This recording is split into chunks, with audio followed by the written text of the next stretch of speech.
আমি কোনো সোর্স পাচ্ছিলাম না, তখন আমার ওয়াইফের মানে আমার শাশুড়ির জমি বন্ধক রেখে আমি টাকা দিচ্ছি। মোহাম্মদ মিজান লাখ লাখ টাকা খরচ করার পর জানতে পারেন ৩১ মে থেকে শ্রমবাজার বন্ধ করে দিয়েছে মালয়েশিয়া। সেই থেকে দাঁড়ে দাঁড়ে ঘুরছেন তিনি, কিভাবে বিদেশ যাবেন বা টাকা ফেরত পাবেন, কিন্তু এখনো মেলেনি সমাধান। 4 জনের একটা গ্রুপে আমরা 7 লাখ টাকা দিই, সেখানে আমার 2.5 লাখ টাকা। তো এই 7 লাখ টাকা আমরা উঠাইতে এখনো পারি না। তার মতোই মালয়েশিয়া যেতে কেউ বিক্রি করেছেন শেষ সম্বল, কেউ নিয়েছেন উচ্চ সুদের ঋণ। ওয়াইফের স্বর্ণ ছিল, যাব ছিল, ওটা বিক্রি করে দিচ্ছি। আর আমার একটা সিএনজি ছিল, ওটাও বিক্রি করে দিচ্ছি। আমাদের কাছ থেকে প্রায় একটা বিষয়ের প্রতি প্রায় 4,80,000 টাকা মতো নিছে। অভিযুক্ত একটি রিক্রুটিং এজেন্সির নাম ইস্টার্ন বিজনেস লিমিটেড।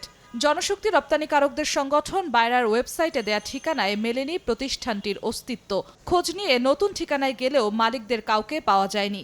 মালয়েশিয়ায় অবস্থান করছেন এমন দাবি করে মুঠোফোনে নিজেদের পক্ষে সাফাই গান প্রতিষ্ঠানটির স্বত্বাধিকারী।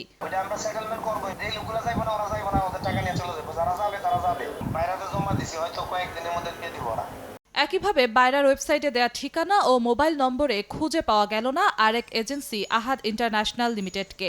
আহাদের এখানে কিছু ছিল না, তাহলে আপনার এইখানের ঠিকানা যে দিয়ে রাখছিল এটা জানতেন? বিএমইটির তথ্য 2013 সালের পর লাইসেন্সই নবায়ন করেনি ইস্টার্ন বিজনেস।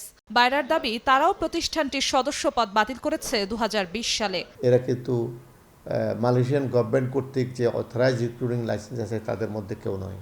ওরা নিয়েছে মানে ডেফিনেটলি একটা প্রতারণা করেছে। এখানে একটার আমি দেখতে পাচ্ছি তার রিনিউ নাই 20 সাল থেকে। তথ্য বলছে মালয়েশিয়া জনশক্তি রপ্তানির বৈধতা আছে কেবল 101টি এজেন্সির। শ্রমিক পাঠানোর নামে লাখ লাখ টাকা হাতিয়ে নেয়ার অভিযোগ থাকা অনেক রিক্রুটিং এজেন্সির তালিকা এসেছে সময় সংবাদের হাতে। প্রশাসনের নাকের ডগায় কিভাবে চলছে এমন কর্মকাণ্ড এ নিয়ে কথা বলতে রাজি হয়নি প্রবাসী কল্যাণ ও বৈদেশিক কর্মসংস্থান মন্ত্রণালয় কিংবা জনশক্তি কর্মসংস্থান ও প্রশিক্ষণ ব্যুরো বিএমইটি।